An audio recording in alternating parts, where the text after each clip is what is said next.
2015-16 সালের মোস্তাফিজের বোলিং কোয়ালিটির সঙ্গে এখনকার মোস্তাফিজের বোলিং কোয়ালিটির অনেক পার্থক্য আছে এবং সেই পার্থক্যের পেছনে সবচেয়ে বড় প্রভাবক হচ্ছে বর্তমানে মোস্তাফিজুর রহমানের বোলিং অ্যাকশনের পরিবর্তনের জায়গাতে, এবং সেটা ইনজুরি থেকে প্রত্যাবর্তনের পর মোস্তাফিজের বোলিং অ্যাকশনটাকে বাংলাদেশ ক্রিকেট বোর্ডের কোচেরা পরিবর্তন করেছেন। এই ব্যাপারে আমি কথা বলেছিলাম বাংলাদেশ ক্রিকেট বোর্ডের পেস বোলিং কোচ মাহবুব আলী জাকি স্যারের সঙ্গে, এবং স্যার স্বীকার করেছেন মোস্তাফিজের ইনজুরি থেকে প্রত্যাবর্তনের পর তার বোলিং অ্যাকশনে বড় পরিবর্তন করা হয়েছে। এর পেছনে বড় কারণটা ছিল তার ক্যারিয়ারটাকে লম্বা করা, কারণ ইনজুরির ধকলের পর তার ক্যারিয়ারটাকে লম্বা করার চ্যালেঞ্জটা কোচেদের সামনে সবচেয়ে বেশি ছিল।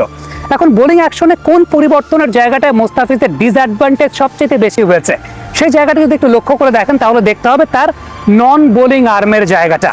খেয়াল করে দেখবেন 2015-16 সালের ওই সময়টাতে মোস্তাফিজুর রহমানের নন বোলিং আর্মটা অ্যালাইন টুয়ার্ডস দ্য ব্যাটার, অর্থাৎ ব্যাটারের দিকে অ্যালাইন করা অবস্থাতে থাকতো, যেটা এই মুহূর্তে মোস্তাফিজুর রহমানের নন বোলিং আর্মটা কিন্তু তার বডির দিকে অ্যালাইন করা। অনেক বড় পার্থক্যের জায়গাটা। ওই সময়টায় তার নন বোলিং আর্মটা ব্যাটসম্যানের দিকে অ্যালাইন করা অবস্থায় থাকতো, বর্তমানে তার নন বোলিং আর্মটা তার নিজের দিকে অ্যালাইন করা অবস্থাতে থাকে, তার শরীরের ভেতরে ঢোকা অবস্থাতে থাকে। এই জায়গাটা সবচেয়ে বড় ডিসঅ্যাডভান্টেজ যেটা মোস্তাফিজ এখন ফেস করেন সেটা হচ্ছে 15-16 সালের দিকে মোস্তাফিজুর রহমানের স্টক লেন্থের জায়গাটা কিন্তু ছিল ব্যাটসম্যানের খুব সামনের অঞ্চলের জায়গাটা, অর্থাৎ ব্যাটসম্যানের খুব সামনের অঞ্চলে সিম আপ কাটার করে ব্যাটসম্যানকে তিনি ডিসিভ করার চেষ্টা করতেন, তিনি সফল হতেন। এখন মোস্তাফিজুর রহমানের স্টক লেন্থটা কিন্তু পেছনের দিকে চলে গেছে, অর্থাৎ গুড লেন্থ কিংবা একটু ব্যাক অফ দ্য লেন্থের ওই জোনটাতে মোস্তাফিজুর রহমানের স্টক লেন্থ। এর পেছনে সবচেয়ে বড় পরিবর্তনের কারণটা হচ্ছে ওই সময়টায় মোস্তাফিজুর রহমানের নন বোলিং আর্মটা যে ফোর্সটা জেনারেট করতো অ্যালাইন টুয়ার্ডস দ্য ব্যাটার থেকে নিচের দিকে তিনি নামাতেন, সেটা এখন আর আসলে ওইভাবে পারেন না। এই জায়গাটা আমরা একটু এক্সাম্পল দিতে পারি। আমরা সাপোজ কদিন আগে ট্রেন্ট বোল্টের একটা এক্সাম্পল দিয়েছিলাম যে ট্রেন্ট বোল্ট নতুন বলে অনেক বেশি উইকেট পান, তার পেছনে সবচেয়ে বড় কারণটা হচ্ছে অনেক সামনের লেন্থটা হচ্ছে ট্রেন্ট বোল্টের স্টক লেন্থ। বোল্টের ক্ষেত্রে ব্যাপারটা কিন্তু সেরকম যে তার নন বোলিং আর্মটা অ্যালাইন টু দ্য ব্যাটার থাকে, অর্থাৎ ব্যাটারের দিকে তাক করা অবস্থায় থাকে। এই জায়গাটা আমরা এক্সাম্পল আপনাদেরকে দেখিয়েছিলাম যে টাইমাল মিলসের স্টক লেন্থটা কিন্তু একটু পেছনের দিকে। সো টাইমাল মিলসের ক্ষেত্রে লক্ষ্য করে দেখেন ট্রেন্ট বোল্টের সঙ্গে কম্পেয়ার করে মিলসের নন বোলিং আর্মটা কিন্তু ডান দিকে। আবার যদি আপনি রিস্ট অফলির সঙ্গেও দেখেন, রিস্ট অফলিরও কিন্তু স্ট্রেংথের জায়গাটা কিংবা তার স্টক লেন্থের জায়গাটা হচ্ছে একটু পেছনের দিকে। রিস্ট অফলির ক্ষেত্রেও তার নন বোলিং আর্মটা কিন্তু ডান দিকে থাকে, সেটা অ্যালাইন টুয়ার্ডস দ্য ব্যাটার থাকে না।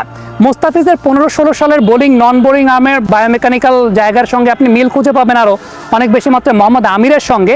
খেয়াল করে দেখেন মোহাম্মদ আমিরের নন বোলিং আর্মটা কিন্তু অ্যালাইন টুয়ার্ডস দ্য ব্যাটার, যেটা ওই সময়টাতে মোস্তাফিজুর রহমানের ক্ষেত্রে ছিল, যে জায়গাটাতে একটা আসলে অনেক বড় পরিবর্তন কোচেরা এনেছেন। এখন এই জায়গাটাতে বড় পরিবর্তনটা কোচেরা কেন এনেছেন সেটা তার ইনজুরি ম্যানেজমেন্টের জন্য, ক্যারিয়ারটাকে লম্বা করার একটা ব্যাপার ছিল। একে তো তার শোল্ডারের প্রবলেম, দ্বিতীয়ত আগের বোলিং অ্যাকশনে কোচেরা যেটা মনে করেছেন তার ল্যাটেরাল ফ্লেকশনের জায়গাটা অনেক বেশি ছিল, যেটা তার ক্যারিয়ারটাকে খুব বেশি লম্বা হতে দিত না। এই জায়গাটাতে একটু পার্থক্যটা লক্ষ্য করে দেখবেন যে ওই সময়টাতে 15-16 সালের ওই সময়টাতে মোস্তাফিজ ডান দিকে একটু বেশি ঝুঁকে পড়তেন বা ওয়াই প্যাটার্নে বোলিং করতেন। কোচিং পরিভাষায় এটাকে আমরা বলি ওয়াই প্যাটার্ন। এখন মোস্তাফিজুর রহমান কিন্তু বডি পজিশনটা তার স্ট্রেইট থাকে। সো তার ক্যারিয়ার লম্বা করার জন্য তার বোলিং অ্যাকশনের নন বোলিং আর্মের এই জায়গাটাতে একটা বড় পরিবর্তনের জায়গাটা কোচেরা এনেছিলেন, যেটা তার ন্যাচারাল জায়গা থেকে আসলে তাকে সরিয়ে নেওয়া হয়েছিল। এখন কিছু করার নেই আসলে এই জায়গাটাতে, কারণটা হচ্ছে তার ক্যারিয়ারটাকে যদি ইনজুরির পর লম্বা করতে হতো তাহলে তার নন বোলিং আর্মের এই চেঞ্জটা কিংবা তার বডি বায়োমেকানিক্সের এই চেঞ্জটা আসলে কোচেদের করতেই হতো। এখন এই জায়গাটা স্যাক্রিফাইস করতে হয়েছে। আরেকটা দ্বিতীয় ব্যাপার হচ্ছে সেটা হচ্ছে মোস্তাফিজুর রহমান এখন তার গ্যাদারটা কিন্তু হয় তার বডির খুব কাছাকাছি অঞ্চল থেকে, তার বডির ভেতরের থেকে। এই বিষয়টা কিন্তু আগে ছিল না। মোস্তাফিজুর রহমানের গ্যাদারটা কিন্তু বডির ভেতরের থেকে ছিল না, সেটা কিন্তু বাইরে থেকে ছিল। এবং এক্ষেত্রে কোচেরা যে বিষয়টা বলেছেন যে বডির ভেতর থেকে গ্যাদারে যে বিষয়টা সবচেয়ে উল্লেখযোগ্য সেটা হচ্ছে মোস্তাফিজ আগে যেমন শুধুমাত্র সিম আপ কাটারগুলোই বেশি করতেন, অর্থাৎ সিম আপ কাটারেই তিনি বেশি পারদর্শী ছিলেন। এখন যেটা মোস্তাফিজ করেন roll off the wrist cutter, roll off the wrist কাটারের মাধ্যমে তিনি একটু টিপিক্যাল মিরপুর টাইপের উইকেটগুলো যেখানে থাকে বল একটু পুরনো হলে অনেক ডমিনেট করতে পারেন, একটু স্লোয়ার কাটার যেটাকে আমরা বলি, বা মুতায়া মুরলীধরনের মতো ওইরকম রোল অফ দ্য রিস্ট কাটারের জায়গাটা, এইটা মোস্তাফিজুর রহমান রপ্ত করতে পেরেছেন আরও ভালো মতো, বিকজ তিনি তার গ্যাদারের পজিশনটা পরিবর্তন যেটা হয়েছে সেটা হচ্ছে বডির ভেতর থেকে। কিন্তু এতে ক্ষতি যেটা হয়েছে সিম আপ কাটারগুলো নষ্ট হয়ে গেছে। যেটা আগে মুস্তাফিজুর রহমানের সবচেয়ে বড় অস্ত্রের জায়গা ছিল। আগে যে পজিশন থেকে মুস্তাফিজ গ্যাদার করতেন ওই পজিশন থেকে তার সিম আপ কাটারগুলো অনেক বেশি মাত্রায় কার্যকরী ছিল, যেটা এই মুহূর্তে আসলে তার সিম আপ কাটারগুলো ওই রকমভাবে কার্যকরী হয় না। তিনি অনেক বেশি মাত্রায় ডিপেন্ডেন্ট হয়ে গেছেন তার রোল অফ দ্য রিস্ট কাটারের সঙ্গে, এবং তাতে যে বিষয়টা ঘটেছে এখন যেহেতু সময়ের সঙ্গে সঙ্গে পেসটাও কমেছে, আগের মতো ওই ধারের জায়গাটা মুস্তাফিজের কাছ থেকে আসলে পাওয়া যায় না। এবং এই জায়গাটায় কোচেরা অস্বীকার করেন নাই যে ডেফিনেটলি তার বোলিং অ্যাকশনের এই পরিবর্তনজনিত কারণেই আসলে সত্যিকারের অর্থে ওই যে 15-16 সালের যে মুস্তাফিজের যে ধারটা ছিল, যেটা সিম আপ কাটারে তিনি করতেন, ব্যাটসম্যানের একটু সামনের লেন্থটা তিনি বেশি ব্যবহার করতেন, সেই জায়গা থেকে এখন লেন্থটা স্টক লেন্থটাও পরিবর্তন হয়ে এসেছে।